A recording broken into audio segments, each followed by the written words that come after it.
Thank you for tuning in to the Angel Daddies podcast, the podcast where we get to talk to fathers that have lost children way too early. We get to learn how they grieved and their journey after losing their child. One correction I want to do before we get into today's episode is during the episode, we talk about my uncle and my daughter having the same birthday. Actually, my uncle's one day before. On today's episode, we actually get to talk to Angel Daddy Jeff. Now, Jeff and I worked together for quite some time. At first, we worked in different departments. After a while, we actually worked in the same department, but really didn't get a chance to talk too much. It was a surprise to me once he heard about the podcast that he himself was an angel daddy. He reached out to me about coming on the episode, and I was glad to have him on. We get to learn about his daughter and how he and she were together for 5 days before her passing. During his story, we get to learn how his faith played a big role in him being able to deal with the loss of his daughter. We also get to talk about a little bit of signs that we get to see throughout the day that remind us of our children. Some things are more obvious than others, so we get to actually learn about one particular story involving myself and my daughter. Again, thank you for tuning in and enjoy the episode. All right, Jeff, I want to go ahead and thank you for coming on the Angel Daddies podcast. I'm glad you were able to make some time because I'm definitely interested in hearing on your story. How are you doing today? I'm doing great. I've relocated up to the Pacific Northwest, up in the Spokane area, and it's a beautiful time of year. We rained today, and I think our temperatures were in the 50s and the 60s today. And I know you guys are, down in the triple digits, or I should say up in the triple digits. Yeah, I have to keep looking at my calendar to make sure it's June. Yes, I envy you, my friend. I'd rather be up there than 100-degree weather. Oh, yeah, it's wonderful, man.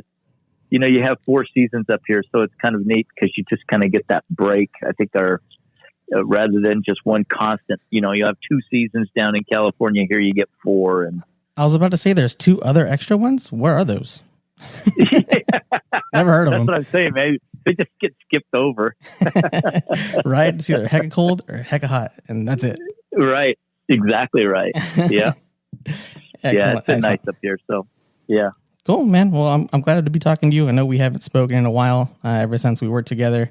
While we worked together, I think you might have known my story about my angel baby, but I never knew you had an angel baby. Yeah, it's like, and it's never been anything I haven't been shy of talking about. My daughter, Courtney Louise Tawny, she was born in October of 1982. And so, it's 36 years since that. And, obviously over time you kind of process things and that sort of thing. Say early after she passed, it was, difficult, but then as the years go, you kind of come to terms with it. And then you kind of start focusing on the kids. We had 2 kids after Courtney. And so you kind of begin to kind of shift your focus on those 2 kids. Right. It's not that you forget. It's just, it's, you have a special memory and a special love, and that focus kind of changes. And now it's kind of like you look forward with anticipation, but, it's like I said, it's not something I've hesitated or been shy about talking about. So I know there's other people. Yeah. Yeah. And I guess it was just the different departments we worked in. So we never had time to actually sit and talk, especially working. Right. I know I was very open and honest, especially with my tattoos that were visible during work. Anybody that would ask me, even during my interactions with customers, I'd get asked about my tattoo or my cross that I wear or my necklace. I said my story multiple times while at work. A lot of them were very shocked at the story because they see the tattoo and think about it's someone's life that actually was able to live, but then you tell them it's of an infant and the story behind that, and they kind of change their tone like, oh, I'm so sorry, and the spiel that goes along with that.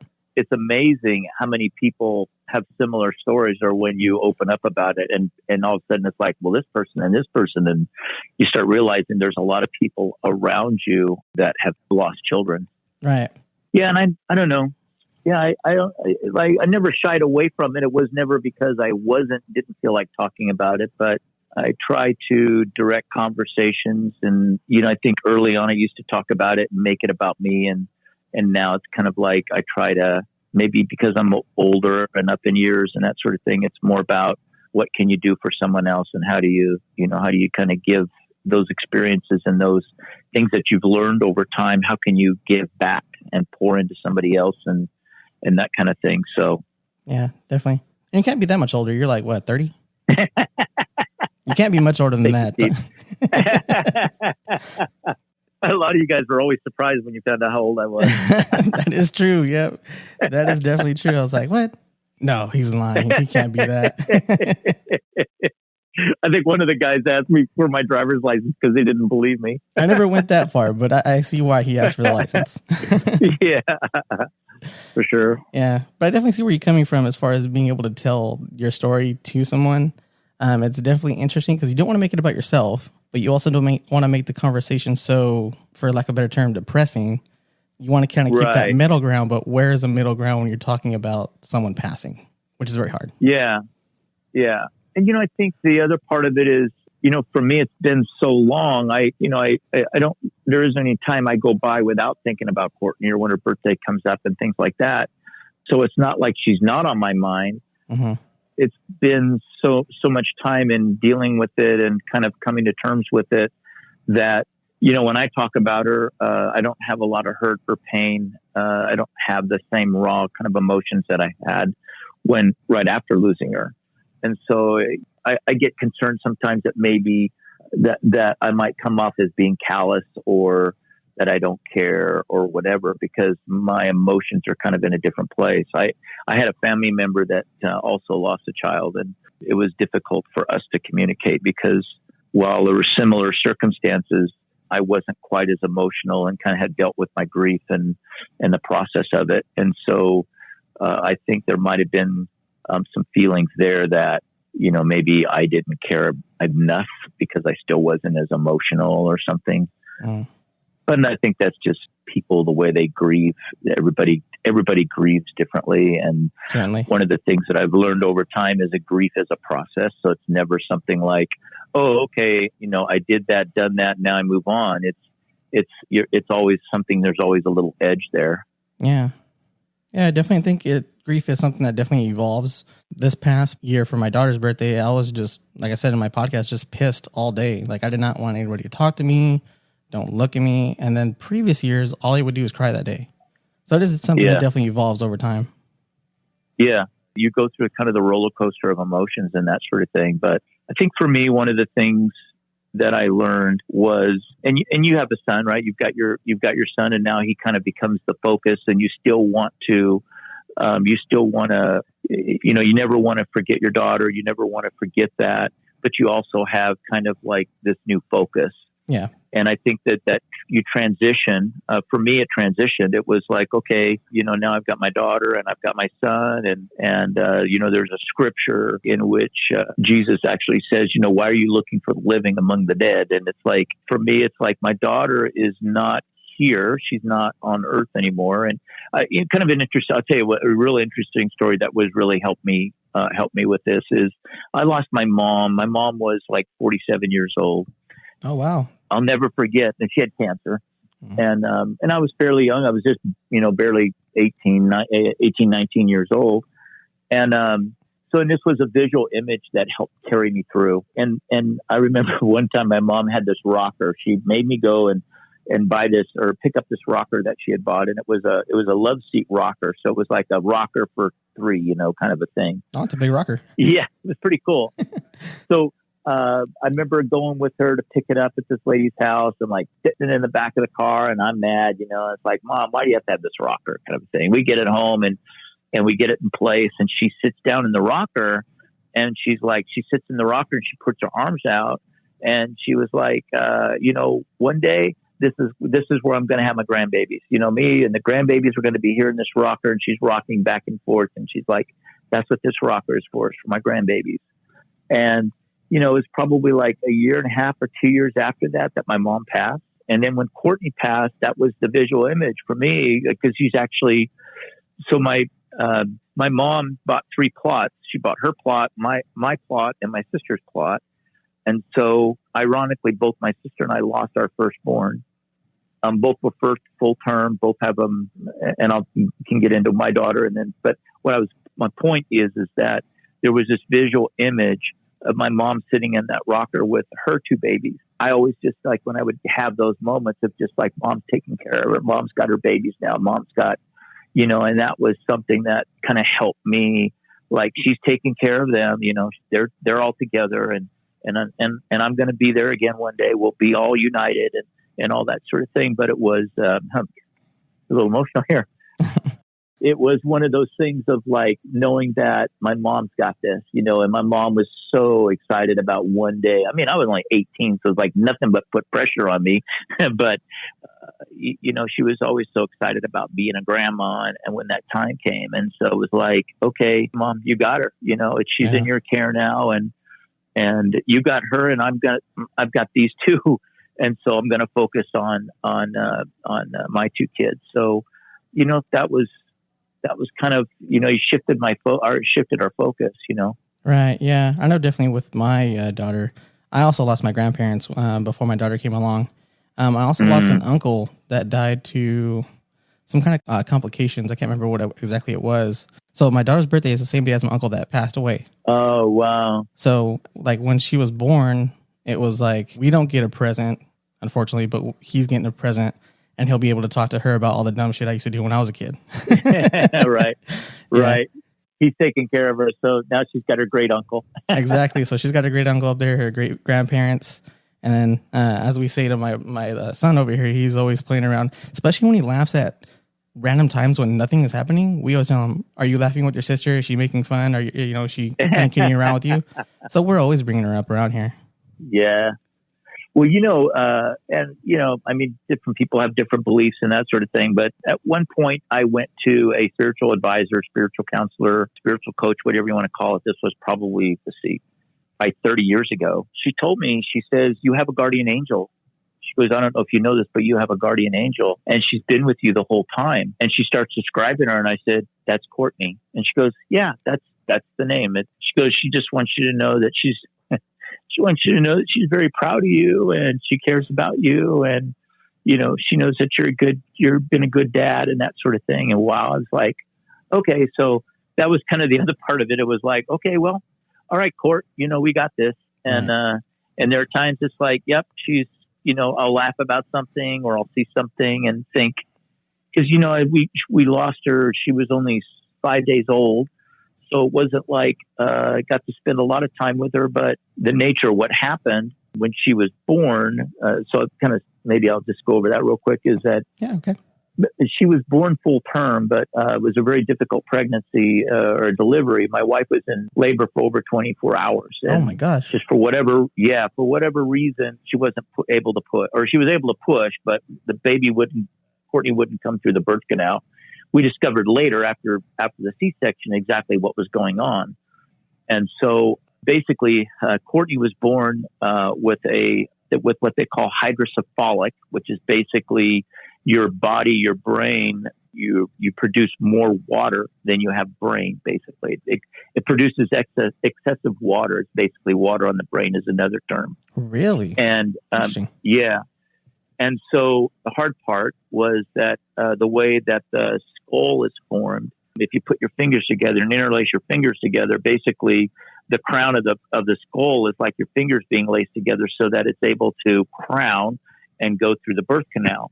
Well, if you take one of those fingers and move it and create a hole, there was a hole literally where those fingers didn't close.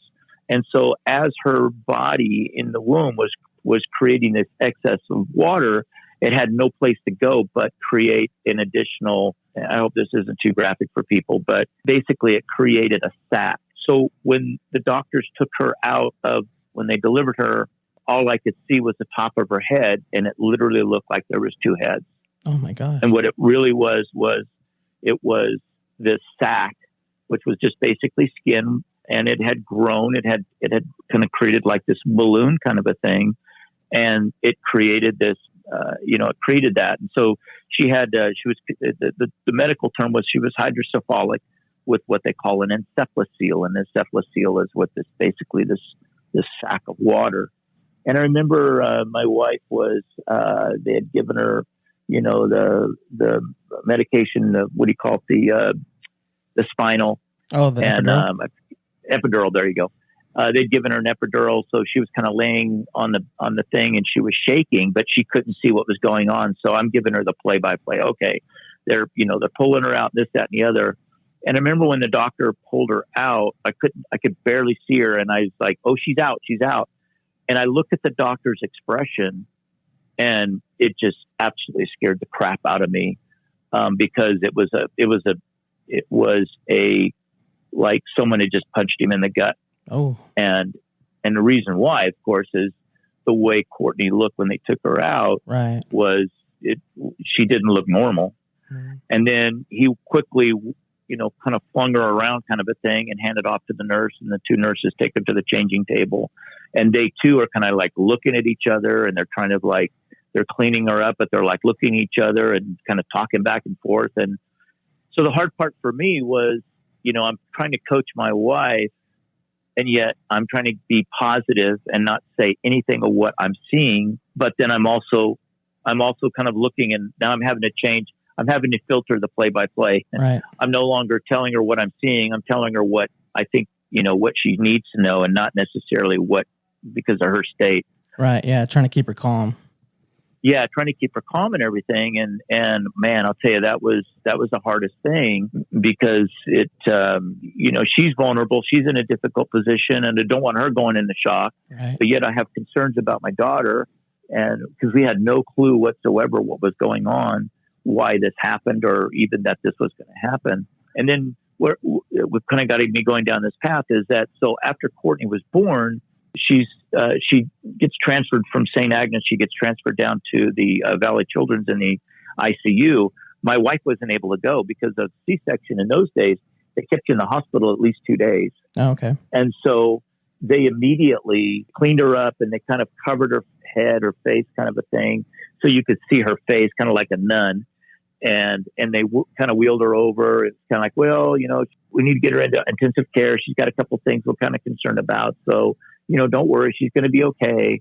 And so Kelly was able to kind of see her briefly, and then they kind of whisked her away. And that was her only glimpse of her. And then, it's kind of like, okay, we need to wait until we can kind of really tell her what's going on. Mm-hmm. But then I was bouncing back and forth between St. Agnes and Valley Children's, because I knew the extent of what was going on. And after we were able to tell Kelly and she knew what was going on, then it was like, okay, I'm going to try to spend as much time with Courtney at the hospital at Valley Children's. And, it's kind of going back and forth. And, the hard part is that you've got kind of these divided, you're feeling divided, because you've got one person you care about is in the hospital, and you're trying to get her to recover. And then you've got this little child that's in the hospital that you still don't know the extent of what's going on or what the prognosis is and all that sort of thing. And so it was a really difficult time to go back and forth. And, I think I look back on that time, and, I don't really have any, I just did what I had to do. Didn't really have a choice, I guess. Right. But yeah, your hand was kind of dealt at that point. You had to be the support for your wife, but also at the same time support for your child, which is in two different locations. And you had to split your time, and, trying to be a full rock in two different spots is not a full rock. No, right. And I think that, especially because they were in different rooms, we're in different buildings, so to speak, different locations. So it was literally, south into town, north into town. But with all that to say that right after Courtney went to Valley Children's, then I spent a lot of time at Valley Children's just holding her and being with her and just spending time with her, and it was, my wife is also very adamant, like, be with her, don't be, to be up here, be with her. And she would want to know how she's doing and all those kinds of things. So, in a way I was able to really bond with her, even though she was an infant, and even though she, for the most part, didn't really know what was going on. Mm-hmm. Where typically it's the mother bonding with the child. It really wasn't because of the proximity. That really didn't happen the first couple of days. So, I think that, in those early days, I kind of I look at it and think, we were both scared. Courtney's scared. I'm scared. She's new in this world, and all of a sudden it's like, she doesn't have the familiar sounds around her and everything else. So, all that to say that I felt like when I was told that this was my angel and she'd been watching over me, it was just kind of like, yeah, I've been with you since the beginning. Right. Yeah. She never left your side. No. And, it's been a comfort for me knowing that, and knowing that, one day, I'm kind of curious, like, okay, am I going to see her as an adult? Am I going to see her as a child? Right. Kind of a thing. Those are all, things that are up for people's interpretations, but I know that I'm going to see her again, and I know that we'll be reunited and she'll be whole and all that sort of thing. But, and the other part of this too was we were getting a lot of information about her medical condition and what really was the prognosis and what was, what kind of life she would have. And basically the doctors had said that less than 50% of her brain developed. Oh. So she would never be anything more than just a vegetable. Right. And so it's like, okay, the doctor said most likely she'll never make it past her 14th or 15th birthday. Patients like this, children like this, they never, you basically got an institutionalized person here that is going to make it till, they're 14 or 15. And one doctor that was like, we can do surgery and we can do this and this and this. And then it's like, okay, so you're going to do all that. What does that do to her life? Like, right. What does that change? How is that going to help her? And it's like, well, and honestly, if my wife and I like talked about it, it's like, this isn't going to do anything other than this doctor is going to be able to say that he performed the surgery. And, it's like, do we really want to put her through that? Do we really want to, is that really what we want to do? So there was about 3 days there where we were being pressured by the doctor to make a decision on the surgery. And I remember us praying with our pastor and praying with family. And it was just like, yeah, I don't know that that's what we want to do. Mm-hmm. And so honestly, we just asked God to just make the decision for us. And within a couple of days, she developed an infection, and the infection, pretty much overcame her, and she succumbed to the infection, and she passed 5 days after she was born. Never forget, we were at church that morning, Sunday morning. We were at church, and we get home from church, and there's a message on the answer machine, and it's the hospital. The nurse basically said, her name was Grace. She was I'll never forget this lady. She was just a saint. But she's, the message was, hey, this is Grace at Valley Children's. You need to get to the hospital. And so we both, and in between, like then and there, I called our pastor, which was GL Johnson. He was a family friend and everything, called GL, and he and his wife met us at Valley Children's, and we got there, and yeah, she had passed, sometime, in the morning, pretty much while we were at church. That's a hell of a story, my friend. Yeah. It was a celebration, Stephen, because it was like we were having to face some really difficult decisions, and it was decisions that we didn't want to make. And we just asked God to like make the decision for us. Right. And it was done very, she was peaceful. She just kind of fell asleep, and that was it. And, I think, there's those, I'm sure there's those that would, listen to this and say, well, why, it's my child and it's your child. Why wouldn't you pull out stops and do everything you could possibly do, mm-hmm. To keep them alive? And I think sometimes in medicine, I'm not sure how much you know about my son, but you're constantly having to address the doctors, because the doctors are looking at things from a scientific standpoint. Right. And, I get to do this procedure kind of a thing. And you're looking at it from a humanity and this is an individual, this is a person, and they have a life and they have a spirit. And, no, you're not going to do that, or right. That kind of thing. So it certainly makes you put things into perspective and that sort of thing. And, the doctors told us, I'll say this, that basically what Courtney had, not just the fact that she was hydrocephalic, but also having an encephalus seal, is like 1 in a million. It's very, very, very rare. It can be genetic. And so when the time came for our second and third child, we went through a lot of genetic counseling and testing, and they did amniocentesis and all those kinds of things. And, everything to make sure that as we're going along, there's no complications, there's no surprises. And fortunately, both of my other two children, Brittany and Jared, were both, born healthy and no issues and that sort of thing. That's very good. Now, during the process of the pregnancy, when you would go for ultrasounds, that wasn't something that they were able to detect? Nope. Nope. You got to remember this is 81, 82. Right. Ultrasounds, they just weren't, it was not something they picked up, they caught. And whether it was a lack of the technology or, they could still determine the sex back then. Right. But it was not something that they didn't pick it up. Okay. I think we would have found out later that had they done like an amniocentesis on Kelly with the first pregnancy, they would have picked that up. They would have determined that, there's something going on here. Okay. Since that time, I think I've heard that children that actually have that, they can actually do surgery in the womb and actually correct that, which is kind of interesting all itself. But at that time, there was no, it was a completely caught by surprise. You had no idea. Gotcha. Yeah, with ultrasounds now, we have, the 3D ultrasound and all the special stuff. So, yeah, I would imagine probably now they'd be able to catch that early on. But, yeah, you're right. Back in 82, I don't know, I was born in 86, so I have no idea what they had in 82. So Yeah. And I don't know, the other part of that is the sac itself, the encephalocele was just basically skin and water, skin and fluid.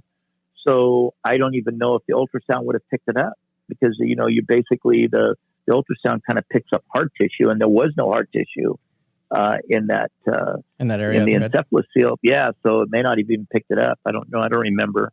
Wow, man. Yeah, and it's as I said, it's one of those things, and I talked a lot about it as I was younger and as I've grown, and people ask what's and I always say, oh no, I've had three children, right? And and Courtney was named after my mom, so she carries my mom's name, and she's a real person and that kind of thing. But yeah, I do the same thing with my kids. Every time I say I have, how many kids I have, I say 4, and then when I bring out the picture, they're like, you only have 3 there, and then go into the whole spiel why I don't have 3 in a picture. Right. And I think the hard part is people don't know how to respond. Yes, definitely. It's one thing when you lose an adult, it's one thing, but when you lose a child, it's different. Yes. And especially, I don't want to, especially when a child is full term and you're like, are you excited about the birth of this child and everything, and all of a sudden just kind of we have a completely different, situation here. Life has changed as we know it, and now everything that we thought is completely different than what we thought it was going to be. Right. Yeah, and then childbirth itself is life-changing, but then you go in a different direction that you didn't think you were going to go as far as life change. Yeah, exactly. And I don't know, it's like I lost my grandfather and I lost my mom within 18 months of each other. My grandfather was like a dad to me. So, and then lost other family members so by the time I was that age, I don't know how old I was at that time. I was 30, I think. But by the time, when you get to that point, had dealt with death and had grief and knew that what the process was and knew that this wasn't the end, that we're going to see each other again. And you try to find the best out of it. Right. And, but it's interesting. And I'm sure you probably there were certain pieces of clothing that Courtney wore when she was in the hospital. And then after she passed, we took that clothing and put it in a Ziploc. And I remember 3, 4, 5 years after, you could take one of those Ziplocs, open it up, and you could still smell her. And it was that was really cool just to remember bring that back of what her scent and what she smelled and have that closeness to her again. Oh, interesting. Yeah, I didn't even think about putting my daughter's clothes in a zip bag. We just have it in a little memory box, but it's not Ziplocked or anything. Yeah, then we didn't have Ziplocs. We didn't have, you just put clothes and it's like, okay, well, she had these on and you could smell them and it had her scent. So it's like, well, let's put them in Ziplocs so we can keep them. Right. Preserve them one way. And it worked out. Yeah. Right. Interesting. Now, I know as we've been talking, you've been talking about your spirituality. Was that something that helped you grieve? And was that something that you always looked to as far as your support group as well as your wife at the time? Yeah, definitely. I mean, we were involved in a young marriage group there at church. And at that time, there was 4, I don't know, maybe even more than that, 6 couples or so. We were all pregnant at the same time. And so, it was difficult because, you didn't want to, they're excited about their kids and they're having birthday parties and all that. And then it's like, oh, Well, do we invite the Tawnies? Do we, how does that work? Right. So but you kind of fell back on the faith part, and you fell back on what you believe. And my belief has always been like, even at her graveside, it's like the grave, the headstone is just kind of a memorial. But in my mind, she's not there. Right. That's just nothing more than just a little plaque that just kind of memorializes her. But that's not where she is.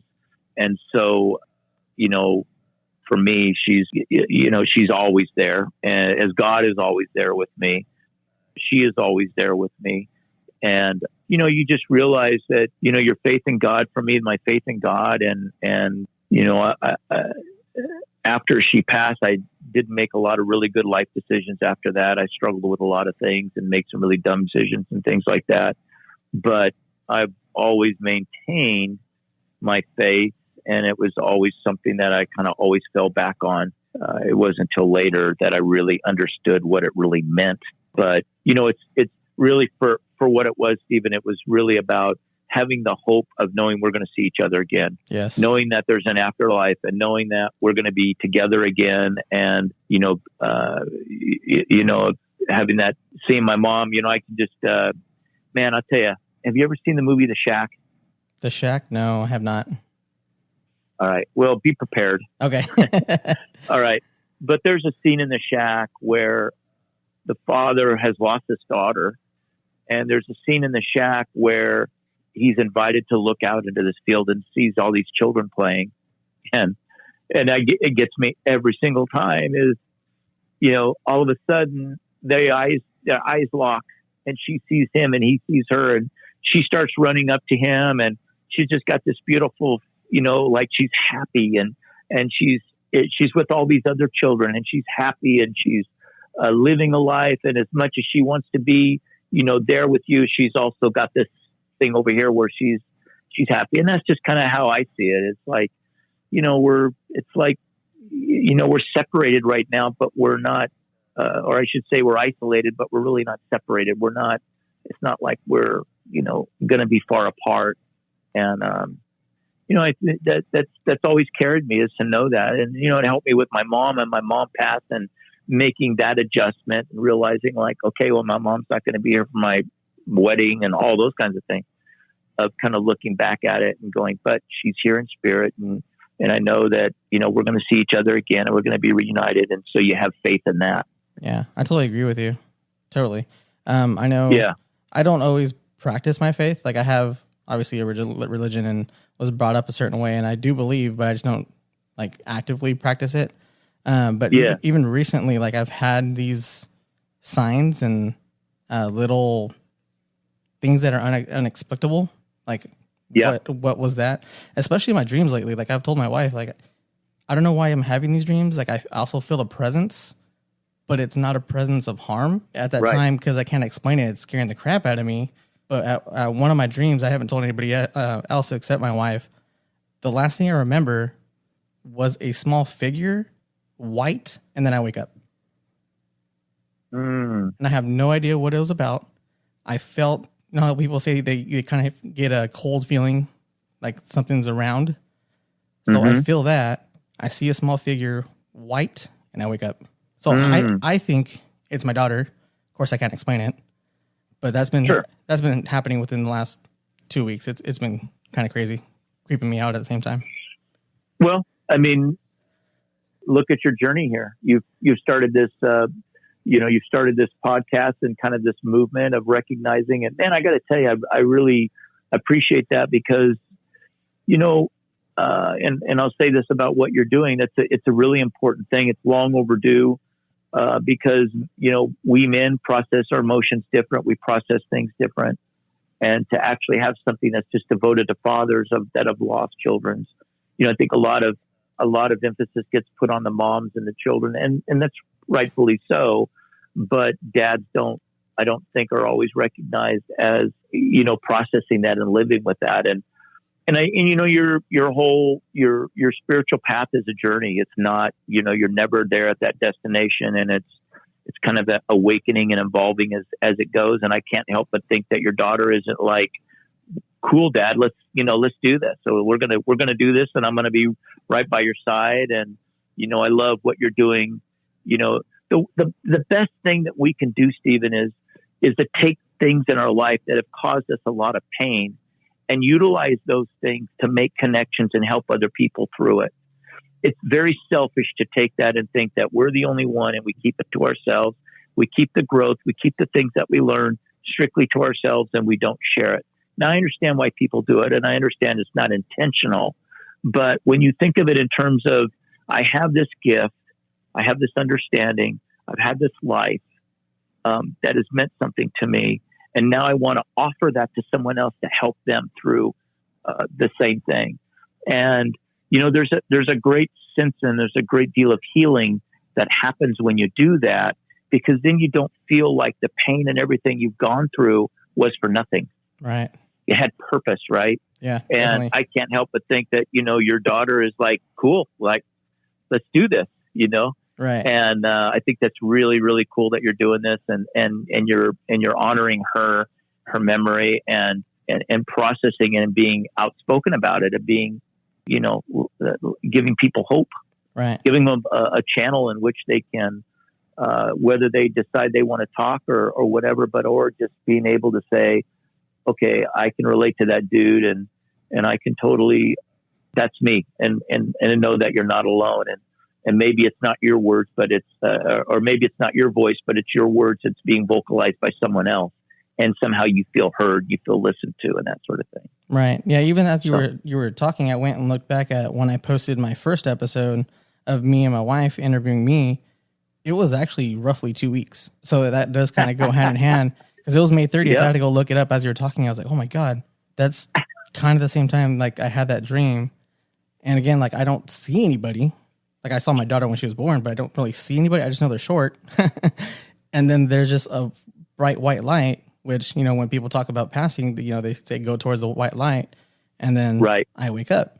And not to get, this podcast all spiritual, but, this is just kind of our religions, and you may be different from mine, but some religions do cross, which is always kind of cool, I think. It's the white always kind of represents purity, and there's nothing more pure and more innocent than a child. Right. Yeah, definitely. And that's why I really wanted to start this. Like you were saying, I'm trying to give a platform to other men that hopefully are able to go ahead and say, screw it, I'm going to go ahead and tell my story, because I want my son, daughter to have their story out there, know what happened to them, know that they had a life, and that their life is still going.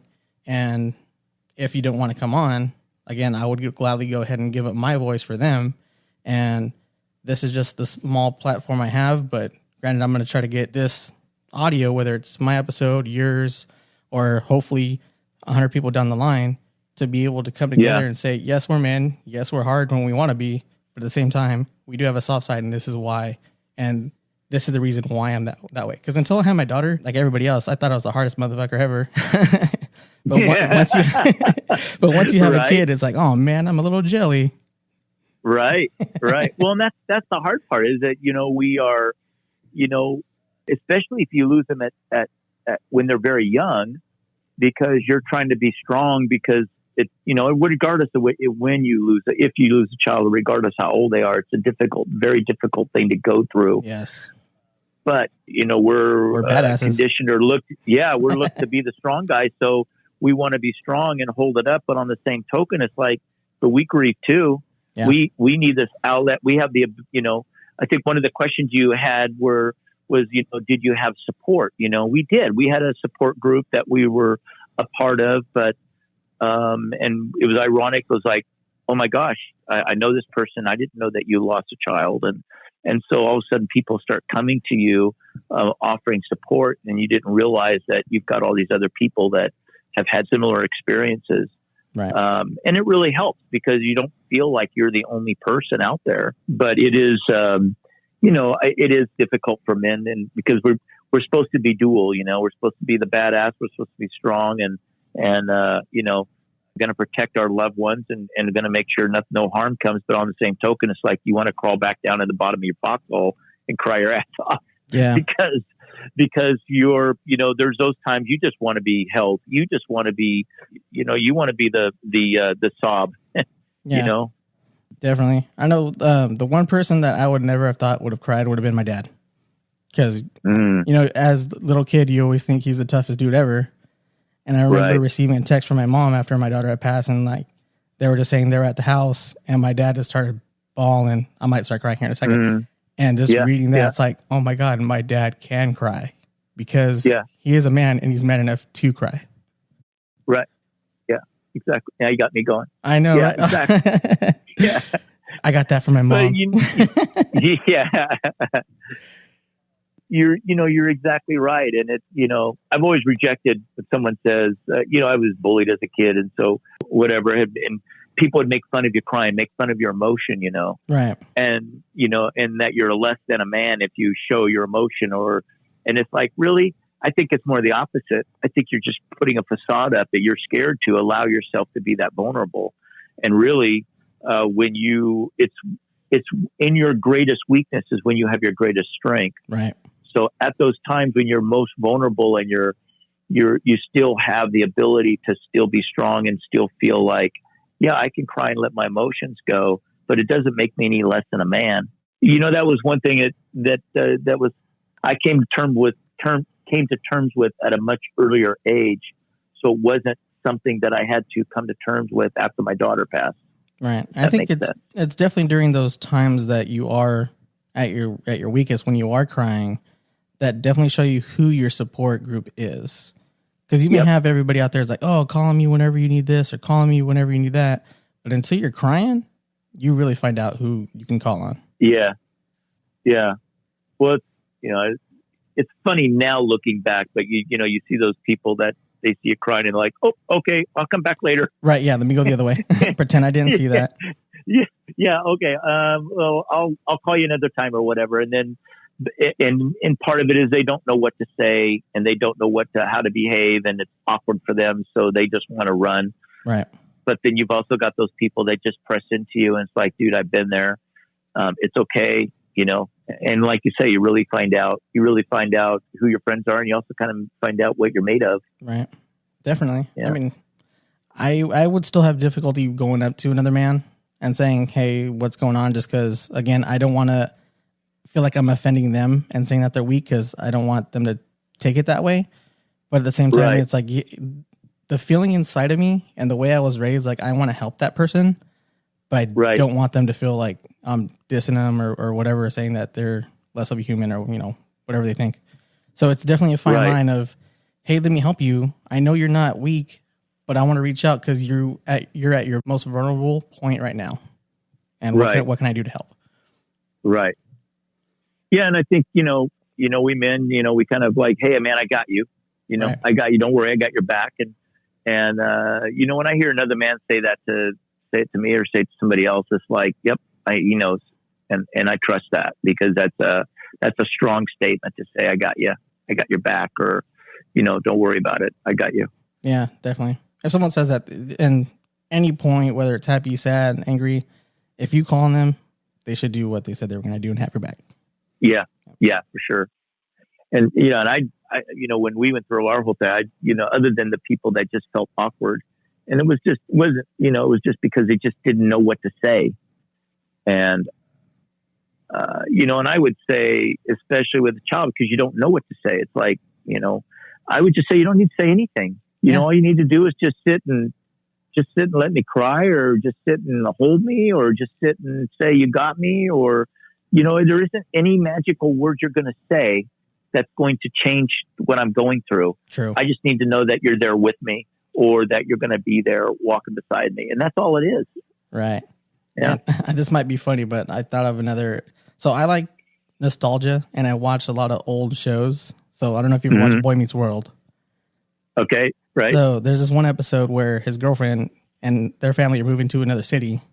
And and as they say bye, he's just staring out into the abyss. And his brother comes in and tries to get him to do something. It's like, hey, let's go get a burger or whatever. And he goes, hey, man, I don't know how to protect you from this world. And then Corey just goes, well, you just stand here with me. So strong. Right. So subtle, but so strong of a message. Right. Yeah, exactly right. You don't need to do anything. Just be you. Just stay here, you know? Yep. That's all you need to do. Yep. And that's, you know, that's really, we're not looking for someone to have the answers. There's no magic word, no magic pill, no magic anything. it's going to change it. It's just, could be a pat on the back, could be a squeeze to the shoulder. It could just be, hey man, I'm here. And that's all we need. That's definitely all we need. Yep, for sure. Yeah, so get back to your daughter here. I know I have my rituals, and you've probably seen them throughout the time we work together as far as the things I do to remember my daughter and the type of events that me and my wife hold, rituals that we do around here at the house. Do you guys have anything special like that? No, I just, I would go out. There were times that we'd go out to the cemetery on her birthday, of course, and always celebrate. I never really did was pay attention when people died. Okay. The date of death. It was always the date of birth, the date of life. And so we would celebrate her birthday and that kind of thing. And, her mom and I, divorced a long time ago and, led our separate lives. But, I think I can't speak for her, but I know for me, it's, I guess the bottom line was I never really felt I had to do anything special for her as time passed, because I think part of it was like, hey man, she's here. And, if I met somebody that, when we worked together, it'd be all the time you'd be looking at somebody's birthday, you'd have to check their birthday, right. And I'd always think of like, oh, wow, how old are you? You'd see the year, 83, you're born in 83. Oh, okay. So you got to be this age. And then I just kind of look at them and go, this is where my daughter would be, or right. This would be the age of my daughter. And so, I really haven't really had any rituals or anything like that, other than maybe the first couple of years we would go out to the cemetery. But then, we were encouraged right away to have another child. And so we were blessed with my daughter, my second daughter, almost a year after Courtney. So then all of a sudden now the focus became on her, and it became on that life. And it didn't take anything away from Courtney. It just became, it became about Brittany, and it became about Jared, and was more about what they were doing. And as I said, I really felt like I owed it. It's like, okay, I can focus on this past life, but she's not really past because she's with us. Right. So, that's just kind of the attitude and the focus that I took. So, yeah. But I know that, I know my sister, with her firstborn, I know they would go out and celebrate and do, birthdays and all that sort of thing. And that was, we all grieve differently. We all process that differently. And it's, I would say there's no right or wrong. And just because one person does it differently than the other doesn't mean anything less for that person. It just means they have a different way of processing things. True.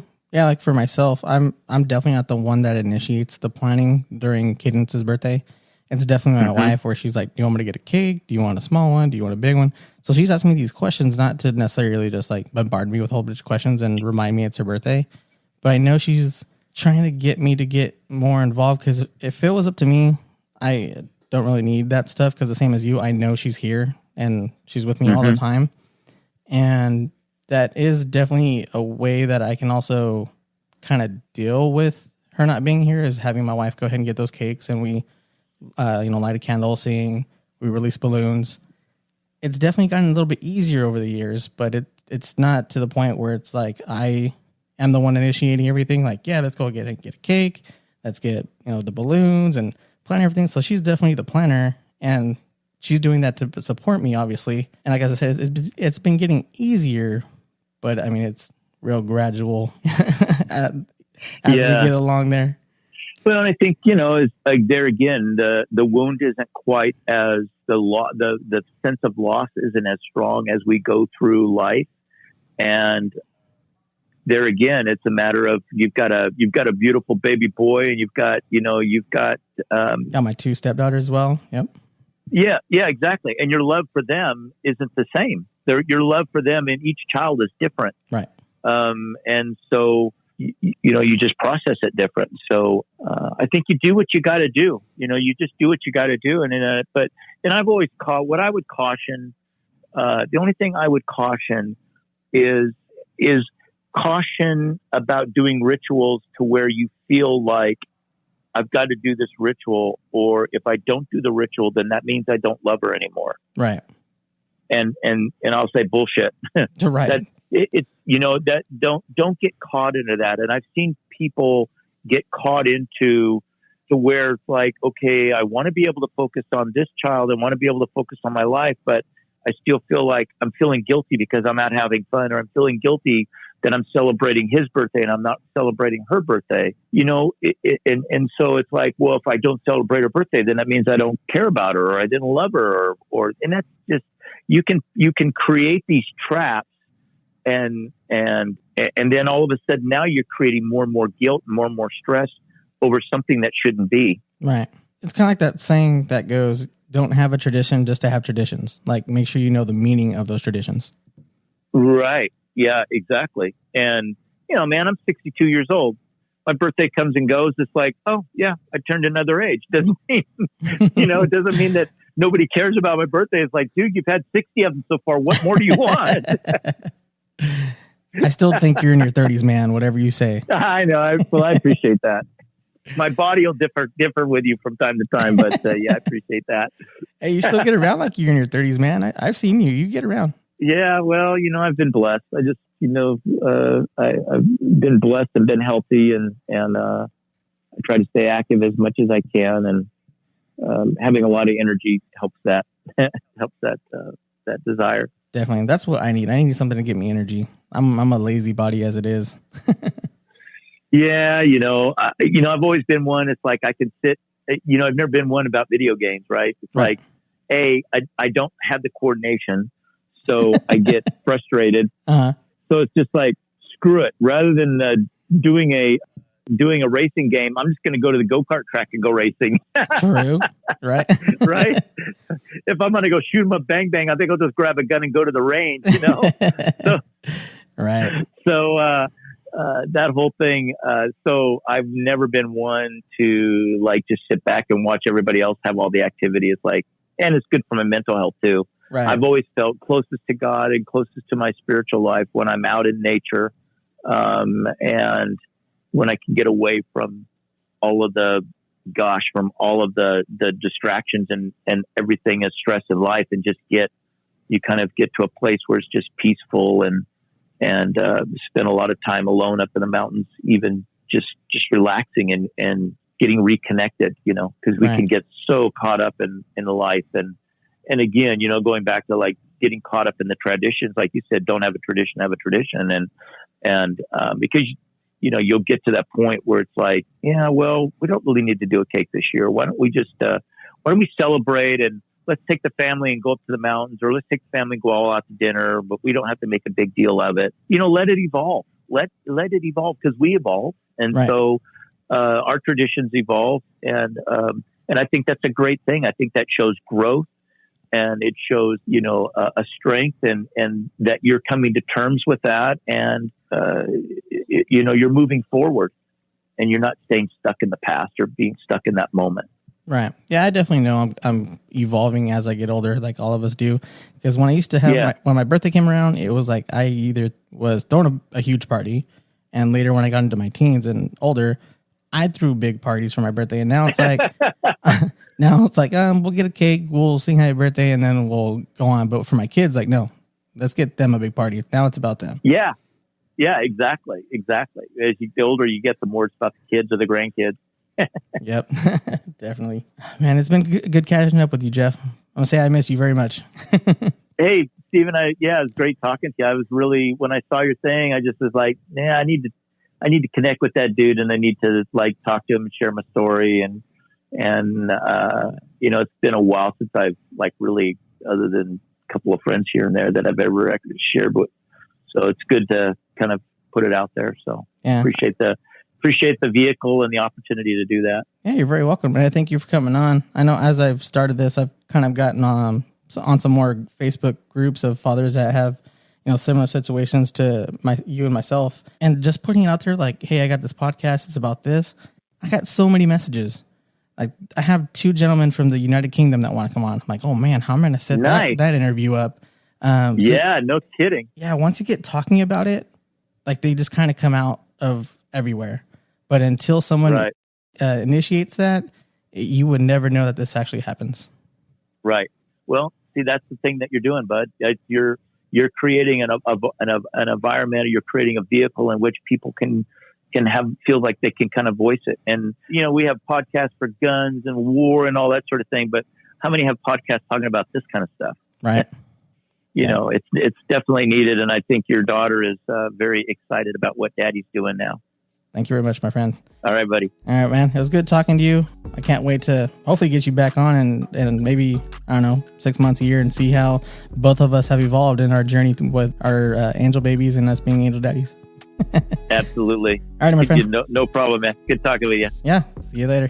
Okay. Bye. Thanks, buddy. Bye. I want to thank today's guests for coming on. I know they had to take time out of their busy day to come on the podcast and tell their story, and I greatly appreciate that.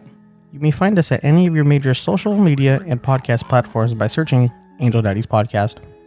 While there, feel free to comment and share your favorite episodes. Thank you to everyone that has downloaded and listened to the podcast. If you can do me a favor, keep sharing the podcast. As well, if you are listening on Apple Podcast, head over to the review section, leave 5 stars, and leave a comment. This will help me out a lot. The Angel Daddy's theme song is Visions by Zero Gravity Music.